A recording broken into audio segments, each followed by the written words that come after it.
Rich, can you tell me some interesting things about Car and Classic? Certainly. Did you know that at any given time, Car and Classic has over 35,000 cars and bikes for sale?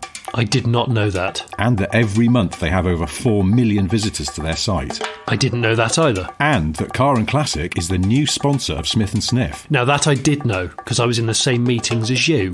Oh, yeah. Smith & Sniff is sponsored by Car and Classic. I know. I was there. I'm Johnny Smith. I'm Richard Porter. This is Smith & Sniff, a podcast in which two friends talk about cars and many other things.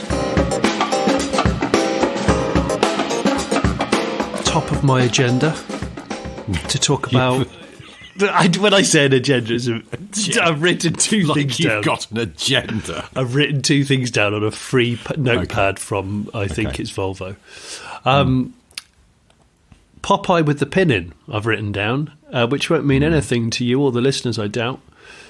I've been on a very sort of low-end, slightly lazy private investigation to work out who owns an abandoned Mitsubishi Shogun Pinin very near to my house. Mm-hmm. It's the front of the house was all overgrown for years, and someone's come along and chopped all the trees down and opened it all up, and the house looks like a haunted house. In fact, at Halloween, it's probably the only house that the kids didn't go to trick or treat at. And I've never seen anyone come or go from it. But on the drive, what interested me is the fact that amongst this huge amount of undergrowth is a garage door, and then the drive, and on the drive is a Mitsubishi Shogun Pinin, 51 plate. So what, 21 years old, 22 years old. And I don't know why I keep looking at it. I don't need it. I don't... I should think it would be a fairly average purchase. And I just... At best. At best. Yeah. And I keep looking at it going, oh, does that... I think it's the saviour in me going, I could save that. It needs saving. It's probably got a few years left in it.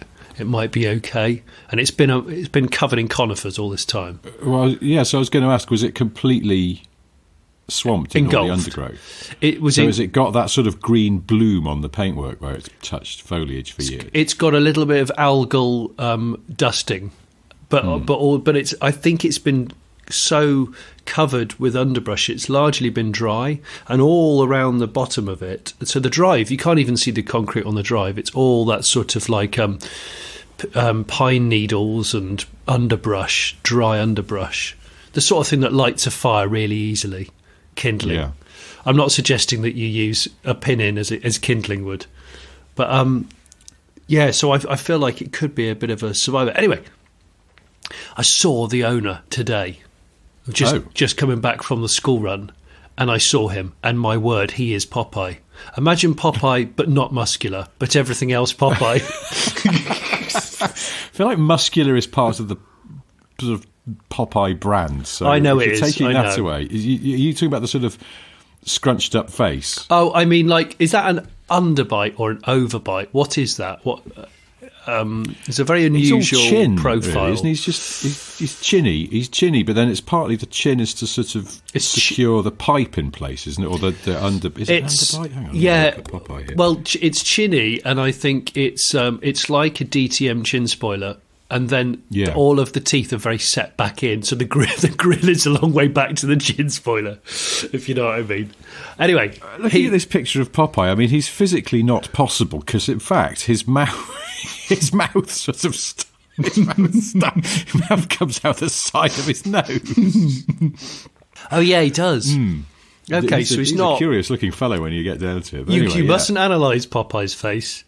It's a face of few lines, but actually there's a lot going on there to take in. So this guy is Popeye. He's got exactly the same face, couldn't really see his eyes, had a hat on, and was smoking an extremely thin pipe, which made me giggle out loud because it was very early in the morning. But also the fact that you just don't see people smoking pipes anymore, do you? Nobody smokes a pipe. I kind of dig it, but then I thought, wow. If that is indeed his Pinin, possibly Pinin from new. Imagine the pong in the Pinin. Imagine it. How were the tyres on the Pinin? Are they flat? I can't see the bottoms of the tyres because it's covered in that kindling wood. So much mulch and kindling. Yeah. Oh, okay. I'll see if I can get a covert photo for Is it for two-tone? patrons. Yes, I think it's two-tone, but again, I can't. It's mostly silver, and I can't see if the side. I need to have a look at the side because the side's the bit that's been covered up by the hedge most of the time. Can't tell if it's just got a stripe, a waistline stripe, or whether it is two-tone. But it is. Yeah, and I can't actually remember the engine size, and possibly no one's interested. But I'm going. Oh no, I don't know actually. Because there were myself. Oh, well, look this up. the old Pajeros were Russian dolls, weren't they, for different markets? Which is what I quite like about them. Yeah, there was a period here when I think the Shogun had a sort of 3-tier range, and there was your big fella Shogun. Yeah. Then there was the Shogun Pinin, but there was also the Shogun Sport, which was sort of in between, I suppose. And then basically an L200, I think. That's right. And then, of course, the one that we didn't get, but I know you love and I absolutely adore, is the Shogun Pajero Mini, which people think is the Pinin, but it's not the Pinin. If I had to choose a Shogun, it would be that one. And I have to say, the thing that's important to remember about all Shoguns of all sizes is that, by and large, they're toss. Are they? Oh, I think so. I mean, no, the they're big not. fella was probably okay, but they let it go on for years. I mean, you could still buy a Shogun in this country until quite recently. Yeah, you could. It was massively out of date. But the Pinin, I do remember driving the Pinin back in the day. Yeah. I cannot really remember much about it. According to this, that will have a Cobra head auto. There's no doubt. Oh my God, yes. There's no doubt. Yes. That will be so thin at the base and so wide at the top. Maybe that's why this guy bought one, because Like his Popeye-like huge forearms and sort of commensurately big hands allows him to grip the Cobra head with comfort, where nobody else could do that. But maybe Popeye is a strict manual worshipper, though, because he likes physical labour, because it keeps it keeps arm day going, doesn't it? Yeah. Well, and leg day. Leg day. So he's got an extremely aggressive race clutch in it. Yeah, for no reason. A really, really stiff throttle spring as well, just to level things up. Otherwise, you end up lopsided. That's right. But no power gains, so it's still the stock transmission and engine. Yeah. So, is there another car parked outside the house, like on the street? No, there's nothing else. Okay. So I think, he's an older chap. I'm wondering whether he's given up driving, or driving got too expensive and he couldn't be asked. Judging by the maintenance of his house, I'm going to say driving got too expensive for him. And he thought, I can't be bothered. I can get a bus from the end of the road, because there is a bus at the end of his road. And he's got family and friends that help him to, I don't know, take him here, there and everywhere. He's probably old school, so never goes to the dentist or the doctor. Just going to say. Have I told you about my new relaxed dentist? That's the weirdest thing. I used to go. I'm not a big fan of going to the dentist, but then who is? Except I love the dentist. Really? Yeah, I'm that guy. Oh well, I'm AC avoider and dentist attractor.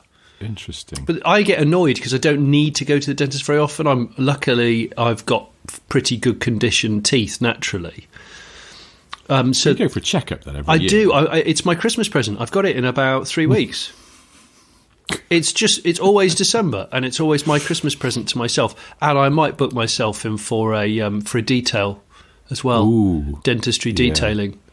I used to like going for a detailing at my old dentist, because there was this lovely lady called Miriam who was always, she'd always give you a bollocking for not brushing properly. Of course. But then she was eternally locked in a struggle to find a new car that for some reason took about 3 years to sort out. Really? No, it started before COVID.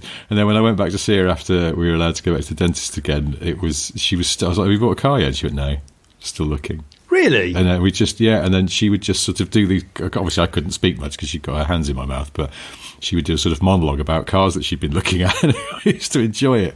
I was quite sad. I saw her just before we moved out of London one last time, and it was a bit like, I'm really sorry, I won't be coming anymore. But good luck finding a car, because she still hadn't. But my main dentist in London used to give me a bollocking as well every time.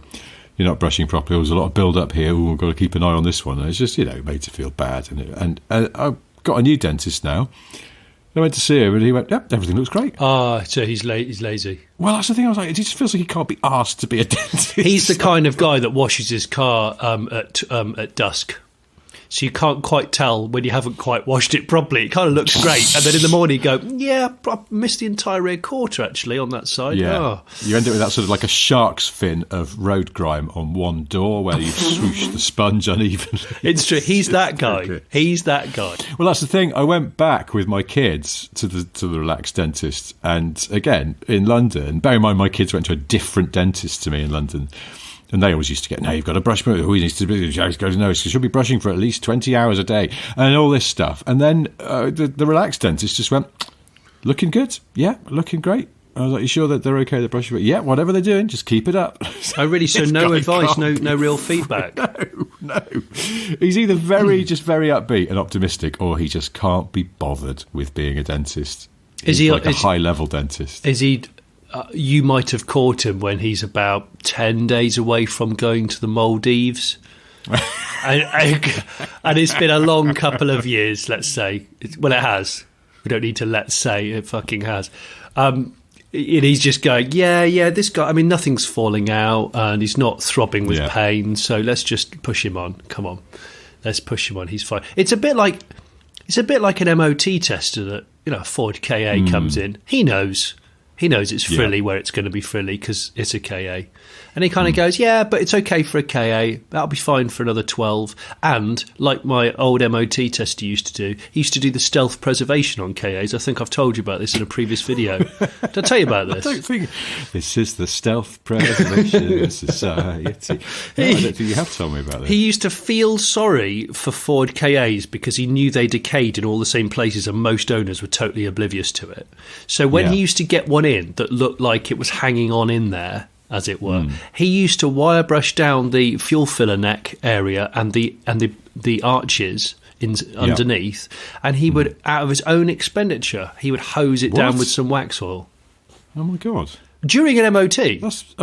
Wow, that's amazing. Yeah, he just went, well, he said the thing is this one, I think I like the person, and this one seems like it's got a lot of life left in it, because I think he realised that they died too early. A lot of these KAs, they died too early. And I know you've got a history with KAs, and a lot of other people have too.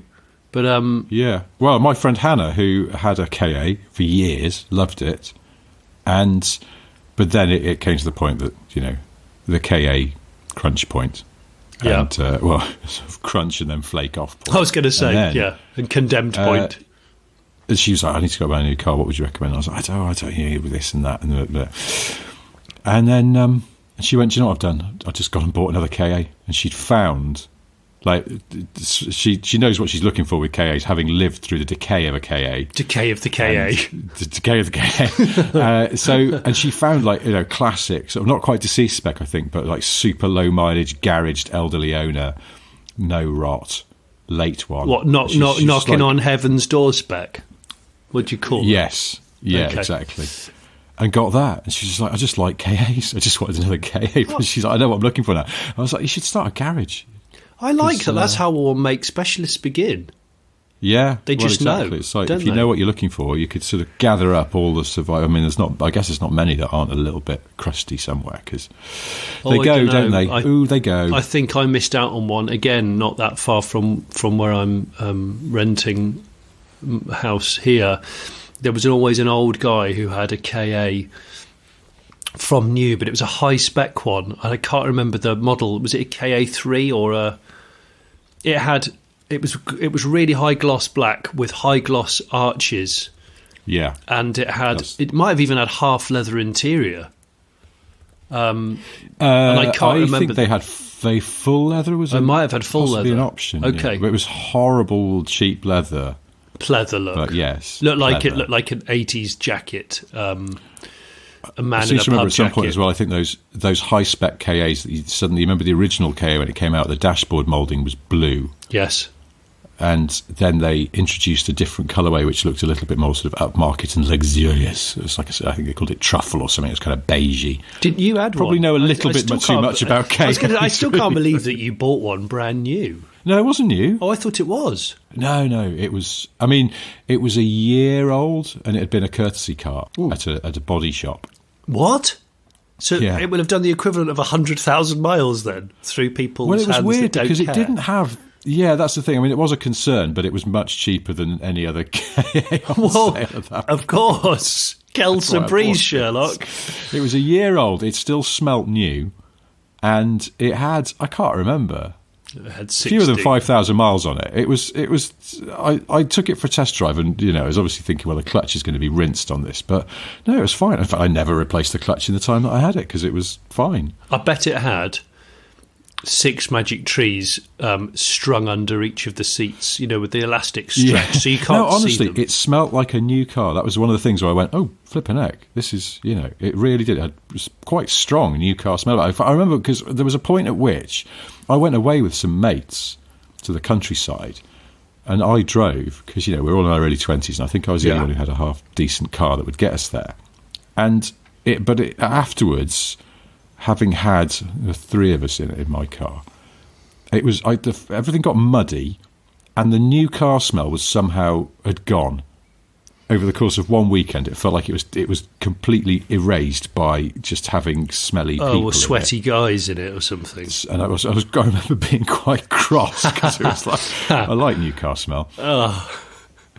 Anyway, well, look, Ford cars. Yeah, so this MOT tester chap Ed was inadvertently on a one-man mission to preserve all the regional KAs that weren't owned by wankers. And he still says, oh, some of them stopped coming to the garage at some point. Maybe they got sold or whatever. He said, I still sometimes wonder if they're going. They're still going. He should have kept a record of the registration, and then he could have looked them up on the. He could have done, couldn't he? Thing. He's a bit like one of those people on social media that they save a seagull that's got some netting trapped round its ankle, or a sea turtle that's got too many barnacles weighing down its back, and they pull their boat over, and not that you pull boats over, do you? I don't know. Maybe you do. And then lift the turtle out of the sea and scrape the barnacles off its back with a penknife, and then put it back in. That's like, and then you go, go on, live on. Another thing that we must talk about, Richard. We were supposed to talk about it a few weeks ago, and it's something that it's almost a gift that keeps on giving. And not Easter. No, not that. Okay. And certainly not Christmas, not yet. No, we need to talk about the CEO of Fiat off of the Stellantis Group, the CMO of the Stellantis Group, don't we? Oh, sorry. I after the word Stellantis, you know what we have to do. Yeah, just drop in.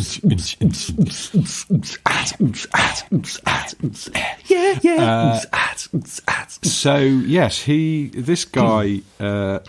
You brought this to my attention a few weeks ago. We were going to talk about it then, weren't we? Olivier Francois. Wow. Is that his name? Yes. I wrote it down. It is.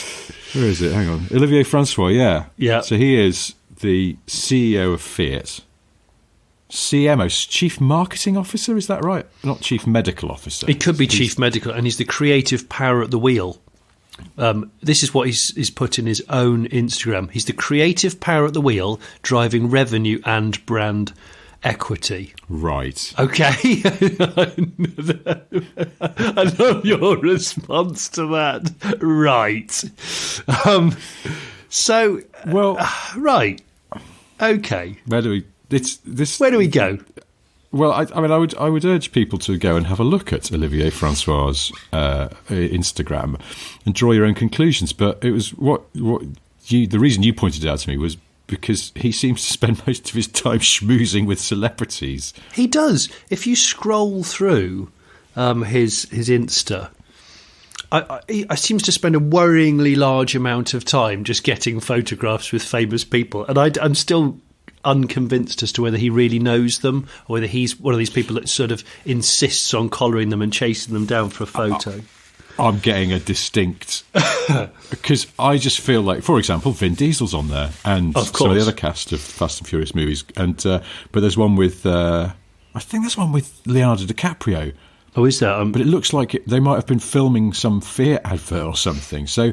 It feels like he either spends Fiat's money booking A-list stars so that he can have his photo taken with them, or he goes to parties and then just bothers them until they do a picture. Because Ben Stiller, he's wished him a happy birthday. He wishes a lot of people happy birthday. He remembers birthdays. He's a proper birthday rememberer. Is there a point at which birthday rememberer goes from thoughtful to stalky? Yeah, I think so. I'm really glad you remember. There was a lad at my school who knew everyone's birthday, and it was always a bit odd. But anyway, yeah. So there's a picture of him with Mikhail Gorbachev. Oh. Which, in fact, he's wishing him a happy birthday, but then going, "You're much missed." So he's wishing a dead man a happy birthday. Oh, dead just birthdays. So he can wheel out the photo of them together, which to me feels a bit off. But there's a lot of that, isn't there? There's a lot of that. I'm looking at the Vin Diesel one as we speak, and I've realised the jumper is tied around the neck in a sort of yachting/cricket game style. Who? What? Olivier Francois? Yeah, I can't imagine Vin Diesel goes for the thin knit jumper tied around the neck.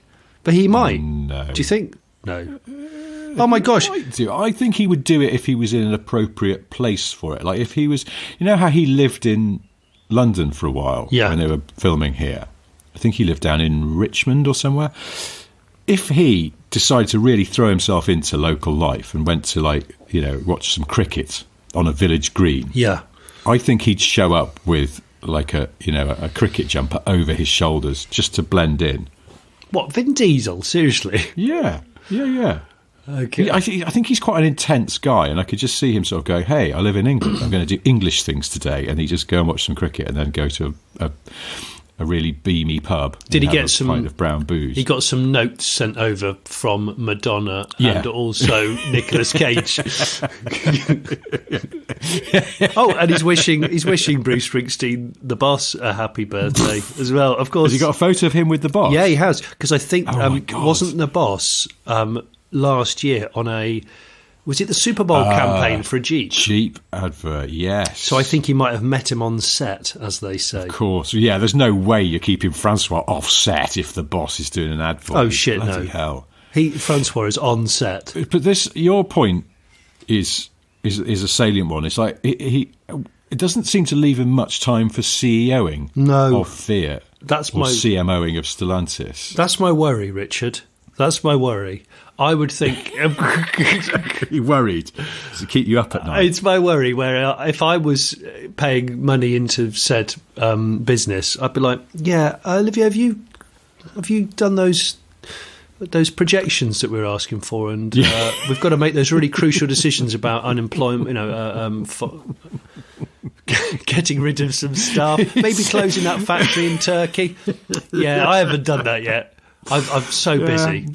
Have you got the marketing forecasts for Q4? No, sorry, I was busy following Julia Roberts around until she did a selfie with me. Yeah. Olivier, have you been ill? Yeah, I've been really ill the last 3 days. What, you haven't been on Lake Como with George Clooney? Are you sure you haven't? You're absolutely sure you haven't, because your social media tells a different story. When you said you were going to spend a week working from home, what I actually said was I'm going to spend a week working from Como. Come over. Until George Clooney agrees to a selfie with me. Okay. It's weird. It's just, but I've just found another. Anyway, sorry, we will stop this now. But I've just found an amazing picture. It's not with a famous person. It's actually with his family. But the reason I've brought this up is because he's wearing a white linen shirt that's so thin that it's not actually white. It's sort of partly skin colour. And the only white things are the double seams for the stitching across the shoulders and round the arms and the front pockets. And everything else is sort of a bit see-through, but yet he's not that kind of guy. He's not Chris Hemsworth. So no.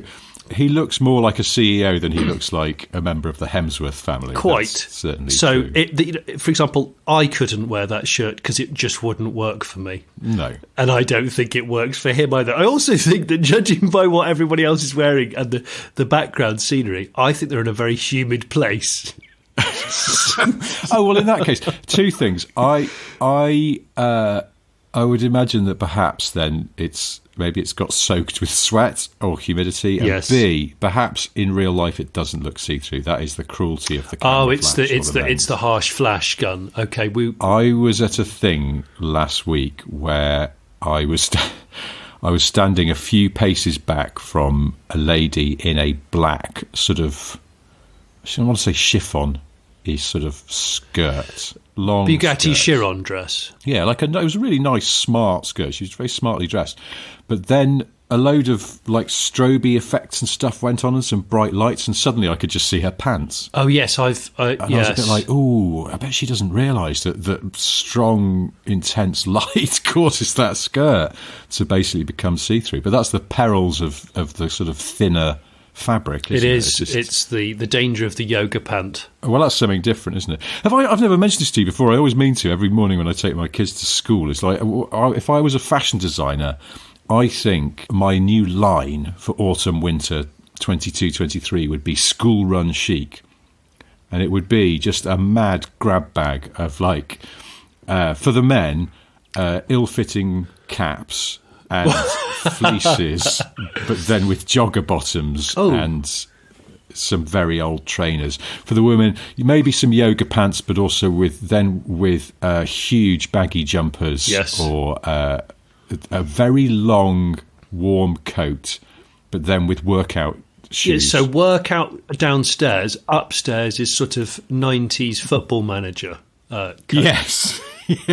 Yeah. It's just, I love all it. those And I'm faux completely triathlon guilty of this. coats that look like the sort of thing you wrap a horse up in when it's cold outside. Yes, exactly. I can't remember those. the name of them, but you know the ones. But and I'm completely guilty of this. I took the kids to school the other day just wearing like a really old zip-up fleece and then like not a beanie hat, but like a pull-on woolly hat and jeans, and then running trainers, and it just went. None of this goes together, but it's just. I think maybe it's expedient. Should we just have a winter of that where everyone sees if we can outdo one another? It just looks like a fancy dress box drive-through. So I've noticed a lot of young people at the moment wear very, very baggy dad fleeces intentionally. Everything, we've talked about this before in the manner of old men who don't understand what's going on, but the clothes are going baggy again, aren't they? They are. Yeah, they are. And the oversized trouser is back. Not quite. The oversized trouser is back with a flappy bang. It is, yeah. We're not talking sort of Last Dance NBA suit yet. Although not yet, we might it's coming. I mean, it must be coming by definition if it's all coming back round again. I think it will. I've seen some red carpet young guys, sort of guys under 25, and they are wearing some extremely baggy trousers, sometimes with high waistband as well. Yes. Oh yeah. So this is not relevant to cars. I've just realised. No, at all. Not even at all. Slightly close. I sort of bring it back to cars, but I just wanted to say hello to a listener. Okay. Called Brendan McAleer, who you probably know. He's a Canadian car journalist. Ah, yeah. And a long-time listener to this podcast. And I was in the America week before last. Yes. And Brendan was staying in the same hotel as me. And I just arrived, and I was very sort of woozy, jet laggy, just not really sure where I was or which way was up. And he came over to say hi, and I just I felt like I did a very bad hello. I did a sort of, where I was like, hi, yeah. And then I messaged him, and I said, because he's a journo as well. And I was like, are you going to, because we were at the LA show, so you're going to be at the LA show, come and say hi properly and try and make a better job of it this time. And then we didn't ever manage to cross paths again, so I just wanted to say hello to Brendan, and thanks for coming over to say hi. Brendan's good. He's long been a positive mentioner of what we do, so thank you for that, Brendan. He also mentioned this hotel had, it was one of those weird hotels like you get a lot in Japan, where it occupies a slice of a tall building and has that confusing layout where the reception is on the top floor, or near as, damn it. So in this case, the reception was on floor 70 and all the rooms were below it. But it had touch screens for the lifts. And so rather than just a button to call the lift, the touch screens sunk into the walls between the lifts, and you put in the number of the floor you wanted to go to, and then it came, you got in the lift, no buttons in the lift, but there was a notice in the lift that said, if you've got in here and you haven't pre-selected a floor, use the emergency phone to ring for help. What? Which immediately highlights a massive flaw with these fucking things. But it was Brendan. I saw Brendan on Twitter going, the lifts in this hotel are operated by touchscreen. It's like staying inside a massive Volkswagen. Because predictably, the touchscreens weren't very good at registering touch. Or what you wanted to actually achieve. Yeah. It's infuriating. But also, so there's a lift, a very fast lift from the ground floor to the 70th floor where reception is. And then you got in a different lift to go down to, in my case, I think I was on floor 54. But it meant that to leave the hotel, if I didn't want to go, I just wanted to get out of there from my room, you had to go to the smaller lift and go up and across and then down. And all I could see, Fast Love by George Michael. Yes. So every time I had to leave the hotel, in my head I was going, gotta go up to get down, gotta go up to get down, like the end of that song, which was, it kind of amused me when actually it was a massive ball ache. Anyway, Hello Brendan was the headline. Hello Brendan. Hello. Good mention of the George Michael Fast Love track, which is still one of the greatest for me. What a tune. Did you watch the Perfume advert that I forwarded you last night? Oh, no, sorry, I didn't. Okay. Don't worry. I'll let you watch it in a minute while I'm talking about something else. But basically, I know we are about to start the festive season. Some morons have put all their decorations up in November, which I simply don't understand. And I'm not being a party pooper here. I like Christmas. But of course, it means the completely mental aftershave and perfume adverts have come on.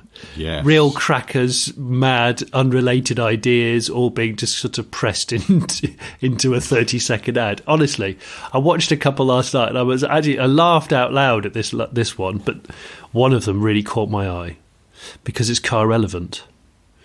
In an interesting way, in an us way, not in a sort of, oh, look, it's a gold-plated Bugatti, blah, blah, blah. I think it's Paco Rabanne Invictus, but I'll double check. I wrote in my notes Paco Rabanne Invictus 16 valve just to remind myself. But okay, so we'll put a link to this, and I took a screen grab. In fact, I'll send you the screen grab right now while we're on air, so you can get an idea. This is like the end shot of a really kind of like pretentious, hey, get a look at me, I'm the greatest. I'm invincible. Johnny Smith. Oh, I'm invincible. What's going on here? Right. This is a holy shit. Yeah, exactly.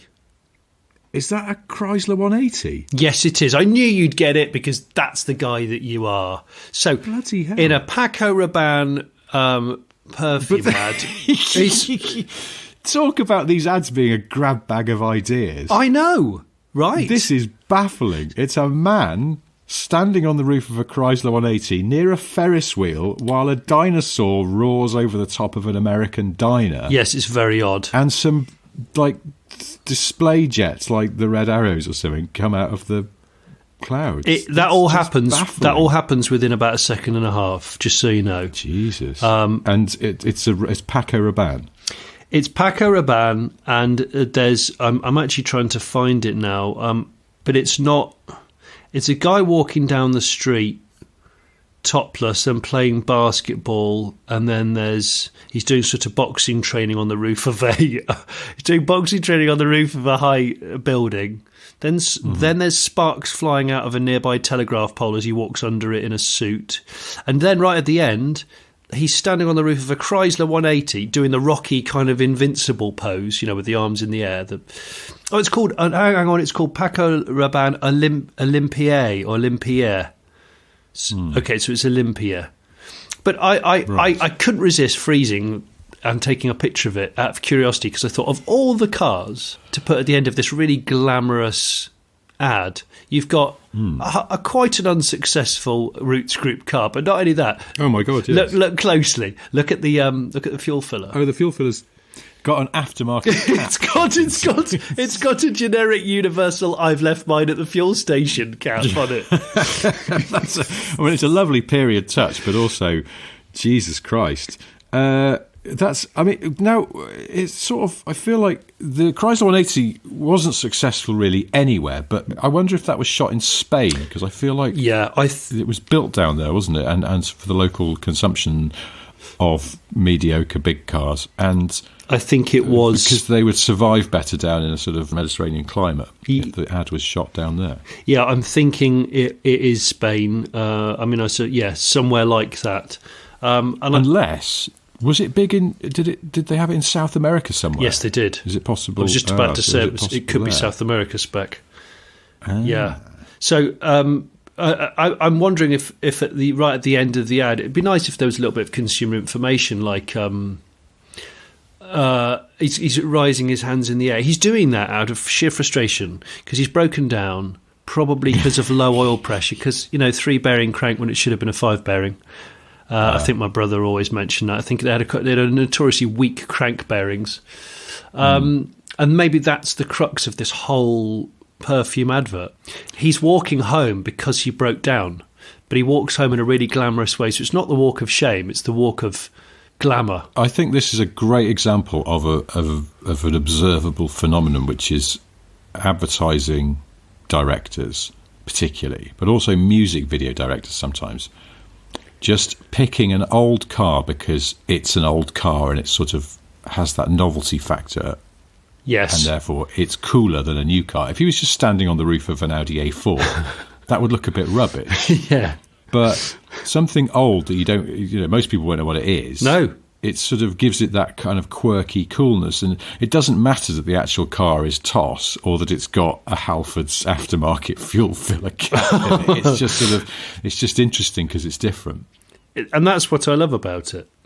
That's what I love about it. That's fair enough. I thought you'd appreciate that silly little observation. I do appreciate that. Observation for the nation. Here it is. Now, I was just looking at things I'd written down. And I realised I'd written down something I don't want to show off, but I did go to America the other week for 5 days. It's quite intense. But screw you. But you're dead to me. You went on another podcast. Oh yeah. You were hey, do you know what happened? Highly as well? successful. Bloody hell, I haven't told you about this. So I was outside the hotel. We just got in, come back from the show, and one of those new Hummers rolled up. Oh, electrical Hummer. Frigging massive. Yeah, isn't it like just a children's school bus? Yes. 4.1 tonnes, apparently. Bloody hell. Insane. Out gets Arnold. two of our rivals. Jack Ricks, the editor of Top Gear magazine, but who also presents, along with Rowan Horncastle, who also got out of the Hummer, the Top Gear magazine podcast. Those bastards. So immediately I pulled out my shank, ready for a rumble, but they weren't in a fighting mood, so they just showed me around the Hummer.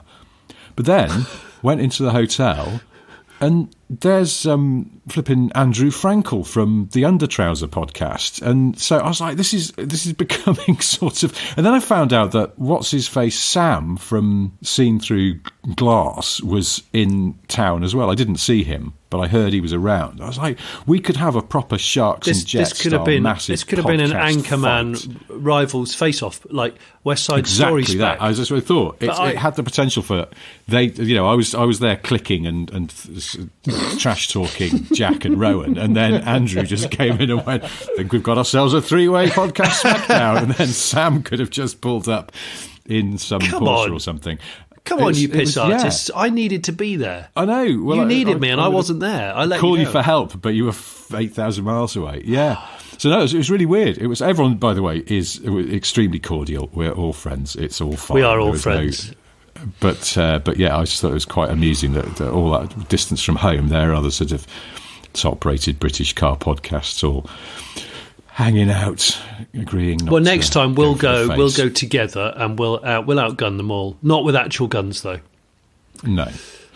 So I just had some observations from America. One of them is just that it's easy to forget. It's just like how much the V8 is a normal engine over there. Oh yeah, that gets me every time. Just hear them a lot. And then I was picked up from the airport in a Chevy Suburban. Okay. And it's just got a V8. Yeah, petrol. Yeah. Like you still see. I went out for dinner with a friend of ours who lives over there, and he has now got a G-Wagen for some reason. A V8 one. Yeah. And he was giving me a lift home after dinner, and we got overtaken by a Dodge Charger, one of those wide-bodied ones, making a right noise. Oh, I mean, it was incredible. But that's just a sort of normal car. I mean, I know they're not normal. They're not everyone has one. No, but they're But, not really you know, expensive. they're not exceptional. exotic. No one really double takes because it's just like, oh, there's another one of those. And you just go, it's still like the V8 is still, I know it is actually sort of on the way out, and like Ford don't do, you know, V8s in trucks anymore or anything. But there's still a lot of V8s and, you know, your residual V8s in older cars, and you just hear that backbeat on the street all the time. I mean, you just simply don't hear like it's a real novelty here. So, and I just thought that's quite a. I mean, my neck got bored of twisting around really quickly. Yes, going, it's a V8, and you go, that's actually a UPS van. Yeah, go, exactly. Yes, that's V8. a classic, isn't it? Just a really oily, wet V8 noise, and it turns out that it's just like a bus or something. It's an airport shuttle. Well, yeah, bus. it's an airport shuttle. You know, those kidnap buses, which I can't remember the names of them, but yeah, it's exactly that. And you go, oh bloody hell! So not that glamorous then at all. No. By the same token, though, I wrote this down. I was in the back of the car on the way from the airport, and we were in traffic on the freeway. We were alongside an E90 BMW 3 Series, but it was a 330i, and it wasn't in spoke trim. It was an SE. Oh, that's easy listening. I like that. Yeah, but I was like, that would be a very unusual car here in the UK. Yes, and actually, that's sort of. I don't know, I need to check this, but that feels like that's almost like a base model in the US. I don't think it is. I think there was a 325 and possibly even a 320, but around that time. But it's like that would have just been a sort of someone's normal car. It's funny you should say that, because at the NEC Classic Car Show recently, where I was taking part, a lot of people came up and wanted to chat about the Late Break Show, but also this podcast, which is lovely. One couple came up who actually...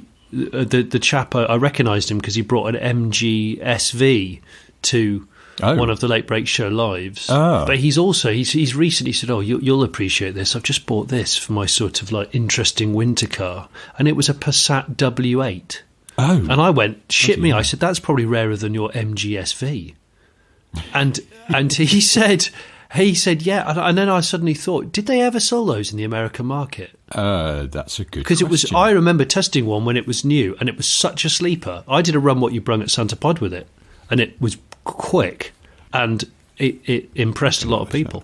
But you had to take traction control off, because it used to bog really hard. And it didn't need traction control, because it was four-wheel drive. It would sort of mechanically sort itself out. It was really good, and now they're not worth anything because nobody wants to run, surprisingly, an 8-pot. I think there's a reason for that, though, isn't there? Which is that if something goes wrong, you're the shitter, aren't you? It's just, you're never going to probably horribly complicated. Imagine how bad engine access is in that car. I bet it's appalling. If anyone's ever worked on a W8 Passander, because please write to us and tell us. It's my certain knowledge that when that car was new. One of my colleagues from Evo magazine went on the launch of it and said after driving, because there's the manual and the auto, wasn't there? And they do a manual W8? Yeah. What? But the auto was a particularly tragic installation of an automatic gearbox, and this guy said to one of the engineers, like quite a senior bloke, the auto's not so good, is it? And this guy, German, went in English, oh yeah, the auto is shit. No. Yeah. They would say he was really candid about how it was like just completely half-assed work because they needed to do an auto. But yeah, there's a manual. I didn't know there was a manual. It was sold in the US, apparently, by the way. And according to this from Road and Track, I assume they know what they're talking about, that the Passat W8 wagon, they sold 97 in the US. In the whole of America. A rare car. That is a rare car. Right. If you're listening to this, Doug DeMoro, go and find one of those. Go on, I dare you. And then shout about it on Cars and Bids. At the moment, I know it's always tricky with how many left because of the way the DVLA writes down car names in lots of different ways. But if you type in Passat W8, under Passat W8 4Motion, 24 currently in the UK, and under 4Motion Tiptronic, that's the auto then, isn't it? It's 41.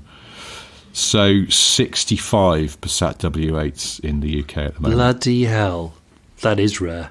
Rare, but I'm going to say nobody cares. Yes. Very few people care. That is probably the top of the pile of rare but nobody cares in some ways. in terms Yeah. of the cost of it, the amount of engineering gone into it, but yet nobody really gives a flying shit. A spinning toss about it, which is fine. But more power to the guy with the MGSV for just, his dedication to obscure and slightly interesting cars. Oh, no, I think it's great. I wanted to talk about... we didn't mention about the CEO of Jaguar sort of running away the other week. Oh, Jaguar Land Rover. JLR, Yeah. And Yes. it's a bit odd. It's only just pinged into my mind because I was browsing the auctions of Car and Classic, and I came across a car which I thought Richard would rub his knees over that, which is a Jag XJR X300 model, factory manual. Oh. Yeah. Apparently one of only 102 ever made. Now, that's one of those cars where I wonder if actually the manual would be a bit horrible. Do you know what? I'm willing to take the gamble on that. Because, I'd love to try it. Don't get me wrong. I'd love to try it. Yeah, and it looks really, really nice. It's a good shaped car, that. Yes, it is. I know. Wow. Yeah. Oh, my gosh. And the auction's not over. I'm not going to buy. But yeah, old Terry Bolero walking away from JLR is a bit odd. And I do wonder, the reason given is personal reasons. And that always sounds highly implausible, doesn't it? I'm just leaving for personal reasons. Well, he's been doing it 2 years. I don't know whether he's deemed a successful business person. I don't know whether what he's done has made a big difference. But I spoke to a ex-Jaguar employee of high repute, who we both know, who won't be named, who basically said they're going to kill Jag. Really? Yeah. And I said, really, having though, killed the electric XJ, they'll then just cull these new.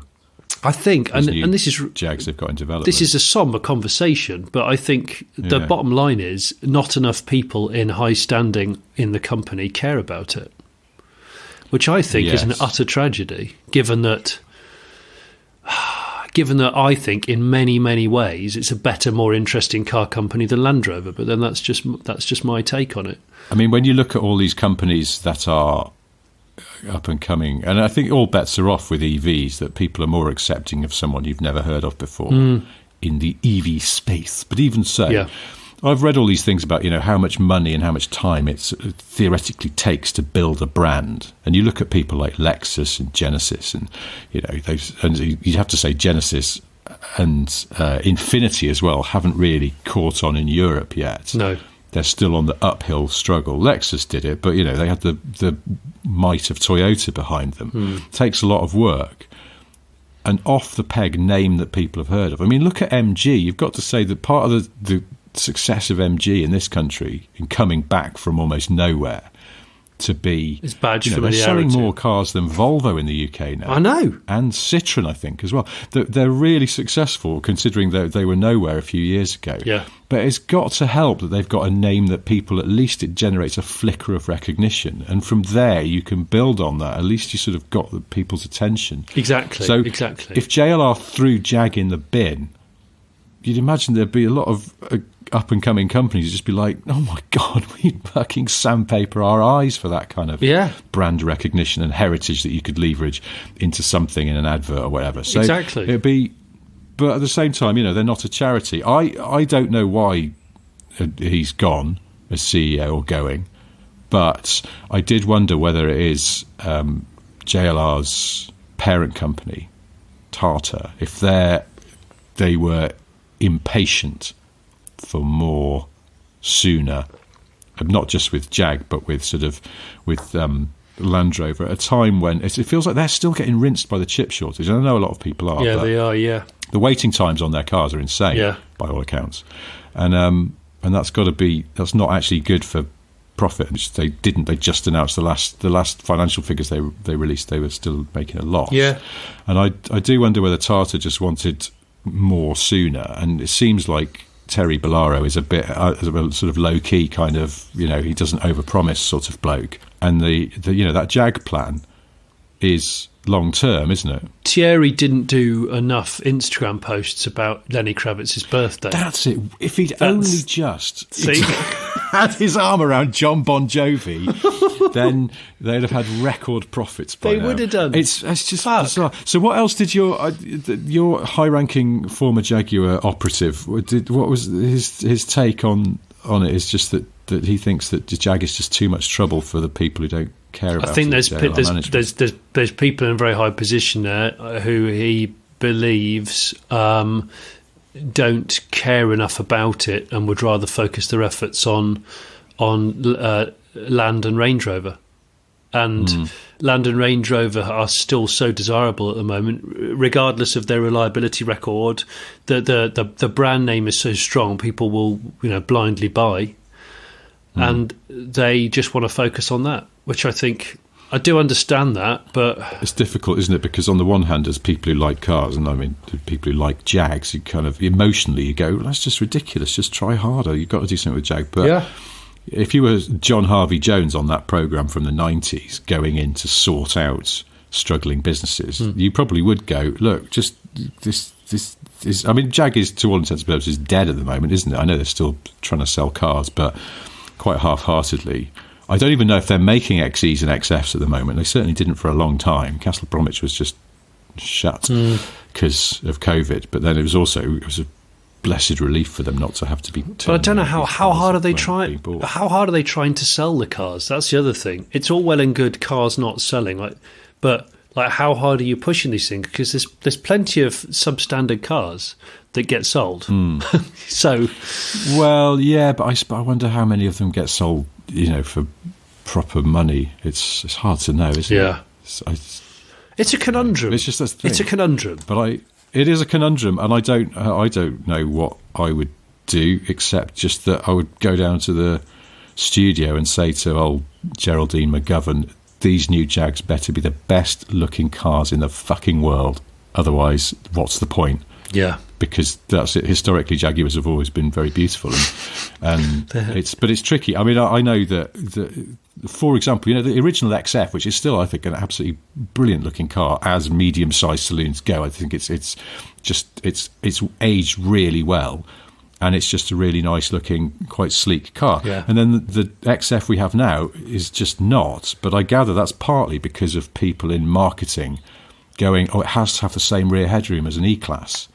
Right. Whereas previously, I think they'd gone, fuck it has to be really good looking, and everything else will sort of have to follow along. Yeah. I really enjoyed I had an XF Sport Brake, I've said it before, a V6 Diesel S, when they first came out, which would have been, can't remember, 2009? I can't remember. Was it 2010? But a bit later than that. Was it 2012? Yeah, anyway. But around about that time I had one, and I thought it was so good. It was so good at loads of things. And it genuinely felt special, and a real driver's car when you wanted it to be, and a proper sort of sweep you up and take you home safely when you didn't give them. Yeah. So yeah, come on, Jag. And actually, to that end, I've been moving house, clearing up various boxes of hoarded tat, and if you can hear this rattle, this is a Super Top Trumps that I found that I must have had since I was a kid. You will giggle at this. I'll send you some pictures. I'll show you some pictures for patrons. It's called Super Top Trumps of New Cars. So instantly this dates it, because obviously these were new cars when I bought this. So I'll just scroll through the first 10. Saab 9000 Turbo 16 valve. Ooh. Audi 90 Quattro 20 valve. Opel Vectra 2000i 16 valve catalyst. Oh, brilliant. Citroen AX GT. Yes. Zenda Vision 3. I think that was a concept car. Not sure it was actually real. The Zenda as in the body kit people. Must have been, yeah. There's a photograph of it at a very Technicolor motor show. Peugeot 205 GTI 1.9, Toyota Supra 3 litre, which is the one that with a sort of Targa roof, the slightly jingle jangle one, not the Vin Diesel one. Subaru XT Turbo Allrad. Oh, yes, I know. And then we have Alpha 164 3 litre V6. And then you got some mad stuff like I got the. Can I guess the year? Yeah, go on then. Do you want me to tell you what's on the cover? What the cover car is of the Trumps? Go on. It's a 964 Carrera 4 911. Ah, so I'm going to say 1990. I think you're right, because I was thinking it's got to be 89 or 90, hasn't it? And I was shuffling through them. My kids were laughing because I said, this must have been brand new when I got these. These were new cars. You got the BMW M5, which is the E34. Yeah. And naturally, there's a photograph of it with the wheels turned, I think, the wrong way for the aspect of the car. and it seems to be in the middle of a runway with an aeroplane actually parked directly behind it. No reference, but there we go. Okay. Yeah, it's good. Yeah. Classic of car photography, classic the aeroplane in the background. Yeah. Oh, there's even a bitter. Is there? We've talked about bitter. There is a bitter. It's a bitter Type 3. Wow. Yeah. It's not a car I'm familiar with, but there's a lady under a parasol sat next to it. Again, a classic. it's on grass. It's parked on grass. See like again. Parked on grass. Never looks good. We should probably wrap this up, but because not least because someone's trying to ring me, but I don't know who that is. Okay, but before we go, 3 things to tell you. Okay, they are. Sorry, I'm just throwing because someone's trying to ring me, and I'm on the phone to you already, and it's like how does that work? Baffling thing that iPhones have, where they give you some options and none of them immediately make sense. End and deflect. What does that mean? End and deflect. End and deflect. Okay. You go, what? I'm taking too long to process it, and now the other person's hung up. Right, they've gone. So before we go, 3 things to tell you. They are: 1, Johnny has a solo YouTube channel. It's called The Taste Crepe Show, in which he must tour Britain sampling the entire menus at independent creperies. This week, Le Maison du Deliciousness in Bude. If that's not your taste, there's also The Late Break Show. We've got many excellent videos about cars and people who love cars, including a test of the Aura Cat. And by the time this cast goes out, there'll be a freshly baked barn find, which I think you'll enjoy if you like 80s large coupes. Oh, I know. You know about this one. It will have just hatched. Cool. When you listen to this. The second thing I've got to tell you is I have various books out. One of them is called Steel Flies. It's a spoof Cold War thriller written in the 80s by Roy Lanchester, the fictional car journalist. It's deliberately terrible. But don't let that put you off. The third thing I've got to tell you is that as of last month, the youngest B-52 bomber in service with the US Air Force is 60. Gosh, okay. Yeah. Still going. Well, I've got a fourth thing to discuss very quickly, which is I've just picked 2 Top Trumps cards out of my collection at total random. Yeah. And I want to know which one you think is faster to 60. Is it a Renault 21 Turbo, or is it a Peugeot 405 Me 16? Oh. Now, are they both the 2-wheel drive ones? It doesn't say otherwise, so I'm going to say... Okay. Yeah, I'm going to say... front-wheel drive. Yeah, front-wheel drive. I think... the Renault 21 Turbo. You are absolutely right, Richard. It's like you know your craft. 7.4 to the 60 in the 21 Turb, whereas the My 16 is 8.6. Me 16 is 8.6x. They're almost 8.6 seconds. I mean, that's not. It's funny because I drove a 405 Miss 16 a few years ago, and it was delightful, but it was not fast. No. By modern standards, it was really not that quick at all. It sort of got up on its toes when you revved it. Yeah, everybody talks about MI16s. Nobody talks about Renault 21 turbos. Nobody. No, it's true. They're almost the same weight, according to these top. Yeah, 1,196 keys for the Renault versus 1,110 for the Peugeot. All right, well, that's been a bit car-y, hasn't it? We had a few people basically complaining the last time we did a car-y podcast. We got told off. Sorry about that. We'll try not to do it again, but we can find out for sure when we meet again next week, same time, same place. Until then, thank you ever so much for listening. Goodbye. Thanks. Bye.